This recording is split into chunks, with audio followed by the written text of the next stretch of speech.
Buenas tardes.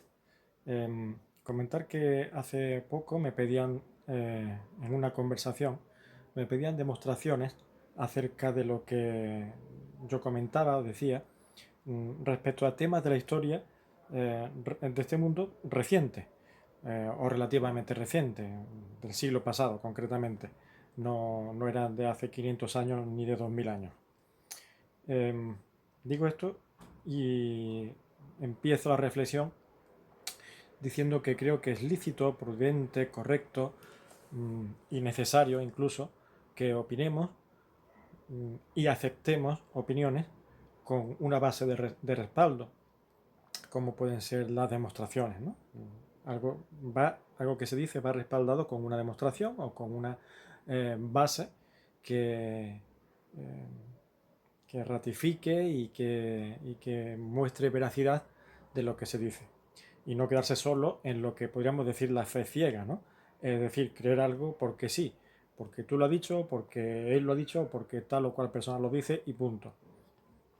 No, no está el mundo para eso, ni el ser humano goza de las condiciones morales necesarias como para que su palabra sea tomada de tal forma que se contemple como lo suficientemente fiel y verdadera para creerla y por tanto tomarla aceptada a la primera de cambio, ¿verdad?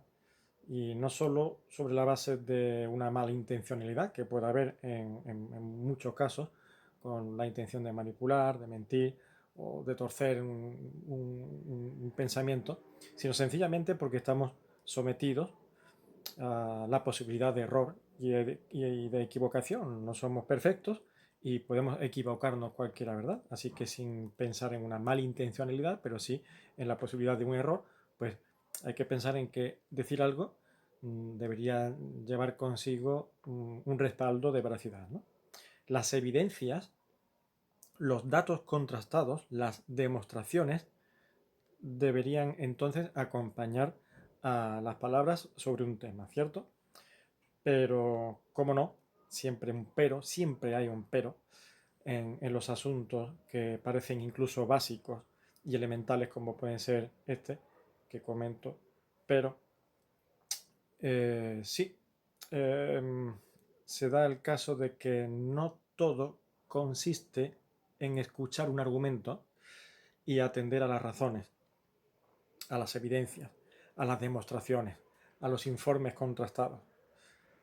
Al final, lo que nos encontramos es que hay siempre dos elementos claves que son en el ser humano la fe y la voluntad. La fe y la voluntad. Siempre vamos a depender de eso. Y no estoy ahora mismo en un terreno religioso, aunque finalmente os llevaré a considerar este asunto a la luz de las escrituras, pero no estoy ahora mismo hablando desde un plano de espiritualidad, ni de religión, ni nada de eso. Al final, siempre hay que creer y querer creer. Y me explico. Hay informaciones que pueden ser de origen dudoso o su propio contenido, ser ya de origen dudoso o ser un tema dudoso. Y ante ello, pues se recurre a la demanda de una verificación de esa información, ¿no? Sin embargo, hay informaciones que aparentemente son fácilmente aceptables o asimilables, y sin embargo siempre encontramos a quien demanda una confirmación o una verificación de ese asunto. No me parece mal, pero la cosa empieza a ponerse extraña cuando mmm, se intenta profundizar ya con un gran sentido de agudeza y perfeccionismo en esa búsqueda de verificación. Demasiadas exquisiteces que resultan ya sospechosas, demasiada exquisitez en la perfección de la información que me estás dando, ¿no? Si yo te digo mil cosas y hay una palabra que no suena bien, pues ya no te convence, ¿no? Detrás de esa conducta, pues parece ser que hay un evidente recelo de aceptar la información en cuestión, ¿no? Y más que desear una demostración, lo que se parece estar buscando es por todos los medios la forma de decir que es mentira eso que dices, que eso es falso, que eso no es así. ¿Por qué? Pues porque no estoy dispuesto a aceptar que eso sea así, a priori, ¿verdad? E incluso con perspectiva de posteriori tampoco. De modo que la demanda de demostración se basa más bien en una búsqueda de demostrar la no perfección del argumento o de la información que estás dando a fin de declararlo falso o manipulado o incorrecto, ¿no? Pues lo que decía, tienes un libro de 1000 páginas, por ejemplo, el cual presentas y vemos que hay una palabra que no se ajusta exactamente a lo que podríamos esperar. Y entonces eso ya no vale, ese libro es falso, ese libro es mentira, ese libro está mal documentado. Por ejemplo, y me baso en la experiencia en la que me pasó hace poco, pues eso, comentaba el caso del dictador genocida Mao Zedong, pues que mató 200 millones de personas en el siglo pasado. Y Hitler, que mató a 6 millones de judíos, ¿no? Pues me decían que dónde me había basado y de qué fuente había yo tomado esa información. Porque a lo mejor Mao Zedong no había matado tantas personas, ¿no? Pues esto que tan sencillo parece de aceptar, porque forma parte de la historia del mundo y ha sido documentado durante décadas, a día de hoy pues se me siguen pidiendo las fuentes que había usado yo para afirmar eso, poniendo en duda la veracidad de esa información, ¿verdad? Nos encontramos entonces ahora mismo en un paso de nivel. Subimos un escalón a otra escala distinta. El de hablar sin demostración a la demostración no es válida o no es suficiente o no es fiable. Ahora, ¿os dais cuenta entonces la clave del asunto? Que ante esto se mueven los dos elementos claves o esenciales que decía antes, la fe y la voluntad. Es decir, creer y creerlo. Según se ajuste a tus preceptos o a tus prejuicios, a tus preferencias, a tus inclinaciones, el tema que sea, vas a creerlo o vas a querer creerlo. Y insisto, no se trata de religión lo que estoy diciendo. Estamos hablando de cualquier tema, ¿de acuerdo? Si yo soy pro algo, no voy a aceptar que me cuente lo contrario, o bueno, puedo aceptarlo, puedes contarme lo contrario, pero todo lo que me digas lo voy a someter a la duda. Esa fuente de información para mí no es fiable, ese dato no está bien tomado, los instrumentos que usas no son los adecuados para basarte en esa información, etcétera, ¿no? Bueno, el nivel de cerrazón ya llega a su límite cuando, por ejemplo, vamos a poner el caso de que tu personaje favorito, al que tú idolatras y tienes en un pedestal, cuando lo ves en un vídeo, y lo digo vídeo porque es la documentación eh, más clara y poco refutable que podamos encontrar en todos los datos o soportes que podamos usar para demostrar algo, cuando a esa persona que tú tienes encumbrada lo ves en un vídeo haciendo o diciendo una barbaridad, pues encima lo excusas y le aplicas incluso un indulto porque te cae bien, porque es de los tuyos, porque te encanta, porque es para ti infalible y no asumes la responsabilidad propia de decir esto está mal, eso no es así, eso es reprobable. Ahora, ¿os dais cuenta? Esa es la esencia del ser humano y así se mueve todo. Voluntad y fe. Querer aprobarlo o querer rechazarlo. Querer dar la razón a pesar de todo o querer quitarle la razón a pesar de todo. Voluntad, querer y fe. Pues me creo todo lo que diga porque lo dice él o no creo nada de lo que diga porque lo dices tú. Voluntad y fe. Bueno, pues ahora sí, entramos en el terreno que sabéis al que yo siempre apuntaré y será mi objetivo y mi motivo de todo esto. Jesucristo se enfrentó a eso, a esa situación. Estaba en el mundo, vivió en el mundo, era un hombre de carne y hueso, siendo Dios, y como uno más de los millones de casos que se dan, e incluso a diario, pero con el agravante de que sus demostraciones y señales eran inapelables, pues, sin embargo, las apelaban. Las apelaban. Le sacaban le buscaban el error, el fallo, la mentira, el engaño a Jesucristo. En Mateo 12, 38 al 42, encontramos un pasaje en el que son de esos momentos en los que los escribas y fariseos, gente influyente y dirigentes del pueblo judío, pues se acercaron a Jesús para demandarle señal o demostración. Maestro, queremos ver una señal de ti. Haz algo de estas cosas que tú haces así espectaculares. Jesús vino como enviado de Dios y como Dios hecho carne, ¿verdad? A este mundo. No lo disimuló, Él lo dijo. No lo ocultó. En su momento lo manifestó claramente y cuando llegó el momento oportuno lo presentó sin tapujos a la sociedad. Pero eso era algo inaceptable para la mente judía. Dios es altísimo, es el eterno, es uno solo y no hay otro Dios.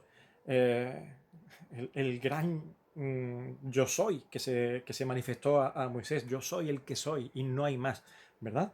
Ese era Dios para el pueblo judío, muy bien, era así. Pero este Jesús de Nazaret se presenta ahora como el Dios de los judíos y el Dios del universo. No puede ser Dios. Como mínimo le resultaba una blasfemia. Y bueno, en base a eso también fue su crucifixión, ¿verdad? Ese fue el argumento para la crucifixión de Cristo. Sin embargo, Jesús no fue un charlatán, un bocazas, uno que hablaba gratuitamente como todos hablamos gratuitamente y pues no pasa nada, yo puedo decir lo que me dé la gana y no me cae un rayo encima y no me parte la cabeza, pero cuando hablaba, después había algo que le respaldaba. ¿Y qué era lo que le respaldaba? Pues mucho más que palabras, siendo sus palabras perfectas en todo, y siempre se maravillaban de sus palabras, tanto de su doctrina como de cuando él rebatía a los argumentos maliciosos, capciosos, para tentarle, para hacerle caer en trampas dialécticas. No había forma de cogerle, ¿no? Así que sus palabras eran perfectas. Pues más que palabras, él hizo muchas señales. Y una señal, cuando decimos que hizo señales, estamos diciendo que hizo algo con mucha trascendencia. Es decir, una señal no es un dibujito y simplemente un dibujito marcado en un lugar. Está indicando algo. Una señal de tráfico te indica algo. Te está mostrando que hay una información, ¿verdad? Pues la señal está en Jesucristo indicando quién era Él y qué era Él. Y Él era el Hijo de Dios y Él era Dios. Ahora, lo tremendo es ver la reacción de los que no querían creer. Y aquí vemos entonces la falta de voluntad y la falta de fe. Y la falta de voluntad de fe. Y lo vemos, fijaros, en otro momento, que aquello fue ya la manifestación total de que el que no quiere no recibe, por más evidencias que hayan, por más señales que se den. Mirad, un caso en el que dicen los fariseos y los principales sacerdotes de los judíos dicen que reunieron el concilio, en Juan capítulo 11, versículo 47, y dijeron, ¿qué haremos? Porque este hombre hace muchas señales. Ahora, a mí me deja asombrado, porque yo cuando veo a alguien que hace muchas señales, pues tengo poco que preguntarme, ¿no? Pues evidentemente este hombre, pues es, o sea, imaginaros que hiciese magia. Este hombre es un mago de verdad, ¿no? No de los que hacen truquitos. Está haciendo magia de verdad. Estoy hablando en un supuesto y muy humanamente. En este caso, lo que había ocurrido es que Jesús había resucitado a un muerto que llevaba 4 días muerto. Se llamaba Lázaro. Y el tema del concilio, el tema a tratar en el concilio, era qué hacer con alguien que hace muchas señales. Y señales ya tan grandes como esta. resucitar a un hombre. Esto es la locura del pecado que anida en el corazón del hombre. Llega a hacer esta barbaridad de cuestionarse qué hacer con alguien que ha resucitado a un muerto. Pero mirad por qué y cómo va el asunto. Un solo milagro hubiese bastado para hacer creer a muchos, y a otros muchos no hubiesen necesitado ni un solo milagro para creer. Con muchas otras formas de conducta del Señor ya hubiese sido suficiente. Pero ser testigo de muchos milagros, incluido la resurrección de muertos, como hizo el Señor, y mantenerse en incredulidad y en rechazo, eso no tiene desperdicio. Eso solo puede ser fruto de algo tan horrible como es el pecado, que endurece el corazón y ciega la visión del hombre de tal forma que llega a esa situación. Ahora, el colmo, y como decía, el desenlace de esto, que es tremendo, el colmo de la cerrazón fue el caso de aceptar el milagro, pero adjudicarlo al poder satánico, como le ocurrió en otra ocasión. Por Belcebú echa fuera los demonios. El Señor había echado un demonio en una ocasión y la evidencia estaba ahí. Había hecho un gran milagro. Era una persona, el endemoniado era una persona conocida y más que conocida por todo su trayectoria terrible, ¿no? Y que espantaba a mucha gente. El Señor lo cambia instantáneamente a esa persona al echar el demonio fuera de ella y lo deja restablecido perfectamente. Ahora, la conclusión: ha echado al demonio por Belcebú, príncipe de los demonios, es decir, por Satanás, ¿no? Así que se llega al argumento estúpido y contradictorio. A ese nivel de ridiculez se llega cuando se quiere negar algo teniendo todas las evidencias delante. Mateo capítulo 12, versículo 24, es ese caso. Ahora, fijaos dónde está la clave de esa forma de encauzar malamente tanto en nuestra vida, tanto la voluntad como la fe. Encauzarla malamente. ¿Por qué esa voluntad y esa fe tan mal dirigida? O esa forma de creer, ¿no? Pues yo esto lo creo o no lo creo, o quiero creerlo, no quiero creerlo, de forma mal dirigida, tergiversada. ¿Por qué? ¿Por qué lo hacemos así? ¿O por qué lo han hecho muchos así? ¿Por qué lo hicieron así los del concilio? Que dijeron, ¿qué haremos con este? Pues la razón se encuentra en el versículo siguiente de esa pregunta, que nos mostraba el tema del concilio, ¿verdad? Dicen lo siguiente: si le dejamos así, ese hombre hace muchas señales, y si le dejamos así y le consentimos que siga de esa forma, ¿vale? Es lo que podríamos resumir. Todos creerán en él. Uf, vaya problema. Todos van a creer en él. Y no queremos que crean en él. Queremos que nos crean a nosotros y nos sigan a nosotros. Y vendrán los romanos y destruirán nuestro lugar santo, el templo ese que tanto admiraban, adoraban más y miraban más el templo de Dios que al Dios del templo, que eso es un gran problema en el ser humano. Lo material, lo físico, lo perecedero, lo lujoso pero perecedero, el gran templo. Pero amigos, lo importante no era el templo de Dios, sino el Dios que había en el templo. Y destruirán nuestro lugar santo y nuestra nación. Eso es lo que no queremos. Hay que salvaguardar el templo, hay que salvaguardar la nación. Ambición, poder, egoísmo, todo eso está por encima de la verdad para muchos. Tiene toda la razón. Hace todo tipo de demostraciones. Hace muchas señales. Y por tanto todos van a creer en él. Pero por encima de eso tenemos que intentar salvaguardar mi deseo de poder y mi ambición. Ahí está el quid de la cuestión.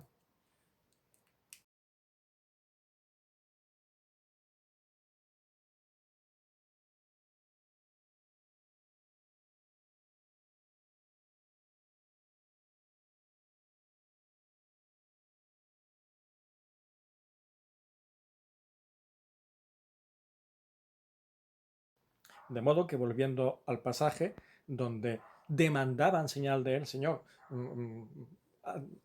queremos ver de ti alguna señal. Pues la respuesta del Señor fue muy clara, muy concisa, ¿no? ¿Queréis señal? Pues de señal nada, porque de nada os va a valer, porque no la queréis para confirmar ninguna información ni ningún dato ni ningún conocimiento que recibís de mí, sino para buscar excusas, para esgrimir argumentos malignos sobre mi poder, como dijeron. Eso lo hace por el poder de Satanás, el hombre santo de Dios, haciendo por el poder de Satanás un milagro, para decir la falsedad y la dudosa procedencia de mis milagros y de mis señales. Para eso es lo que lo queréis.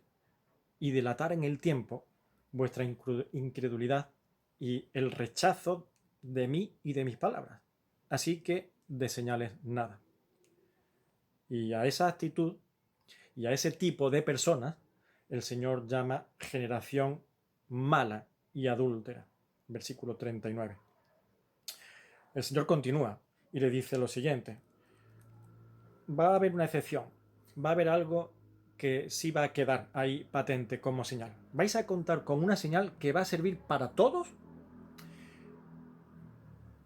teniendo en cuenta la población y los tiempos. Es decir, para vosotros, para los que van a venir de aquí a muchas generaciones después, para ahora y para todos los tiempos venideros. ¿Y sabéis cuál va a ser la señal? La muerte y la resurrección de Jesucristo. Mi muerte y mi resurrección.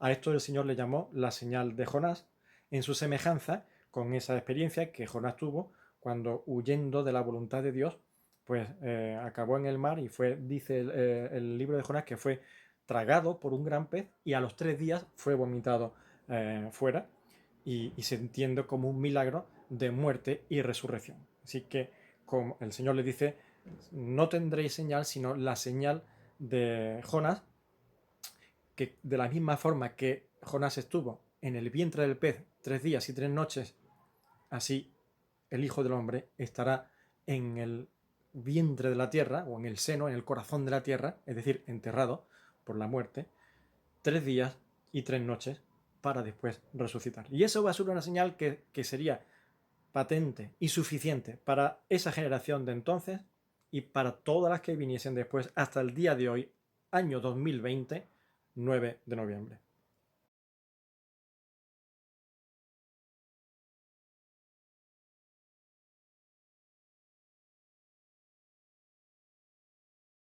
Y eso no va a quedar así.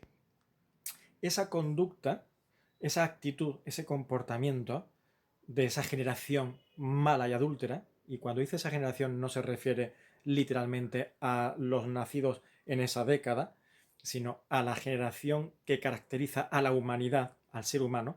El ser humano es adúltero en su corazón, es malo en su corazón, y los que se mantienen en esa actitud pertenecen a esta generación. Pues eso no va a quedar impune. Habrán consecuencias y se pedirán responsabilidades. Y Jesús cita 2 acontecimientos futuros que están todavía por suceder, y son la intervención de la reina del sur, podría ser conocida como la reina de Saba, y la intervención de los ninivitas del pueblo, ciudadanos del pueblo de Nínive, o de la ciudad de Nínive, en el juicio final. Dice que se levantarán en el juicio contra esta nación tanto la reina del sur como los ninivitas. ¿Por qué? Pues será por lo siguiente. Por un lado, la persona a tratar. Dice, porque la reina del sur vino de los confines de la tierra, es decir, hizo cientos de kilómetros, que no lo hizo en un Ferrari, sino que lo hizo hace unos miles de años, y atravesando, pues no sé si camello, burro, caballo o no sé qué, pero en un Ferrari ni en un avión no lo hizo, pero puso todo su esfuerzo y todo su empeño para conocer a Salomón. Y dice el Señor, allí estaba Salomón presente, en su tierra, en Israel, y hizo muchos kilómetros porque tuvo la voluntad suficiente de ir y de querer conocer. Y vosotros, aquí presentes, tenéis a quien es más que Salomón, y lo rechazáis. Así que teniendo allí presente, sin tener que hacer miles de kilómetros, ni siquiera 1 kilómetro, delante de ellos tenían al Mesías, al Hijo de Dios, haciendo señales, su voluntad fue la de rechazar y decir no. ¿Por qué? Porque nos quedamos sin templo, porque nos quedamos sin poder. Sin embargo, una reina, con todo su esplendor, hizo cientos de kilómetros con una voluntad de querer conocer a Salomón por la persona. Y después, en cuanto al ministerio de la persona, de esta persona. Y dice, los ninivitas, los hombres de Nínive, que eran gente precisamente cruel y sanguinaria, se arrepintieron de esa forma de ser, como pueblo cruel y sanguinario, que era de lo más malo que había. Pues se arrepintieron ante la predicación de Jonás. Y dice, y sin embargo, más que Jonás, tenéis aquí, con un mensaje mucho más completo y más maravilloso. Y estaba allí delante de ellos. Y los ninivitas se arrepintieron con Jonás, un profeta incluso que fue cobarde, que quiso huir de ese mensaje para no predicar y que al final se arrepintieran. Oye, si se arrepiente, entonces Dios los perdona, y si los perdona ya no viene el castigo que yo estoy profetizando y entonces me van a rechazar. Todo un cacao que se hizo Jonás en la cabeza, que corresponde mucho a lo que nosotros no hacemos muchas veces. Pero sin embargo, los ninivitas se convirtieron, o se arrepintieron, mejor dicho, ¿no? Y allí el Señor, enseñando con un mensaje mucho más eh, evidente de lo sublime y de lo majestuoso que era el mensaje, es rechazado. ¿Por qué? Porque nos quedamos sin poder, porque nos quedamos sin templo, porque nos quedamos sin nuestras ambiciones. De modo que se levantarán en el juicio, dice el Señor, y os condenarán. Así que la conclusión o mi pregunta final es, ¿no es insensato cerrar nuestra voluntad y nuestra fe y nuestra voluntad de fe en banda a aquel con mayúscula, aquel que es más que todo lo que pueda rodearnos, más que Salomón, más que Jonás, más que cualquier cosa grande que se nos presente en este mundo? Vamos a cerrar nuestro corazón por amor de un templo, entre comillas. Nosotros no tenemos templos, pero hay templos, entre comillas, para nosotros en nuestra vida. Hay cosas que son para nosotros algo que la queremos mucho, que es nuestro deseo, nuestra pasión, todo nuestro ser y nuestra vida y nuestra ambición están ahí enfocadas. Pues no sé si tenéis algún yate así, o una gran casa, o cualquier cosa que sea para vosotros lo más grande y que valga más que dar la razón a Dios mismo. Cosas perecederas, pasajeras, ignorando las evidencias que se ponen delante nuestra y que nos demuestran que solo Dios es verdad, es camino, es amor, y solo en Él hay salvación. No rechacemos las evidencias, al menos cuestionémoslas, pensémoslas, pero con sinceridad, con deseo de conocer realmente la verdad y no de buscar el error. Esa no es la actitud. Un fuerte abrazo a todos.